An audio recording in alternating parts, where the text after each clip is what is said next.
السلام علیکم ناظرین، میں آپ کو بہت ہی افسوسناک خبر سے آگاہ کرتا چلوں۔ جیسا کہ آپ سب کو معلوم ہے کہ کراچی میں 240 میں جو ہے الیکشن ہو رہے ہیں اور 7 بھائی بھی وہاں خود بھی تشریف لے جا چکے ہیں۔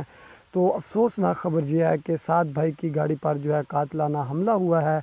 لیکن خوشی کی بات یہ ہے کہ 7 بھائی ماشاءاللہ بالکل اللہ کے فضل و کرم سے محفوظ ہیں، آپ کو ایک خروش تک بھی نہیں پہنچی۔ لیکن دوسرے کارکن جو ہیں وہ شدید زخمی ہوئے ہیں اور 7 بھائی جو ہے ان کی خود ٹریٹمنٹ کروا رہے ہیں۔ 7 بھائی ان کو اٹھا کر خود جو ہے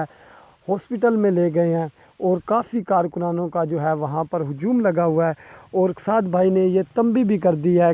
حکومت کو کہ اگر آپ چاہتے ہیں کہ پاکستان میں امن سلامتی چلتی رہے تو جس تحریک والوں نے جو ہے حافظ سعد حسین رضوی پر حملہ کیا ہے ان کو فوراً گرفتار کیا جائے، کیونکہ جیسا کہ آپ سب کو معلوم ہے کہ کراچی میں جدھر بھی دیکھو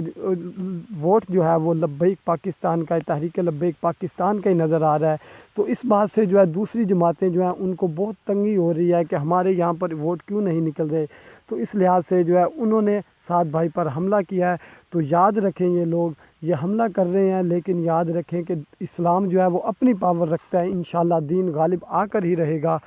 تو یہ تھی آج کی افسوسناک خبر، اور اس میں ایک اچھی خبر یہ ہے کہ افسوسناک خبر میں حافظ سعد حسین رضوی جو ہیں وہ ماشاءاللہ بچ گئے ہیں۔ اللہ تبارک و تعالیٰ ان کی ہمیشہ حفاظت فرمائے۔ تو آپ اگر چاہتے ہیں کہ آپ کو لیٹسٹ ویڈیو ملتی رہے تو آپ نے چینل کو سبسکرائب کر لینا ہے اور ساتھ میں بیل کے آئیکن کو بھی پریس کر لینا ہے، تاکہ ہر آنے والی نیو نوٹیفیکیشن جلد سے جلد آپ لوگوں کو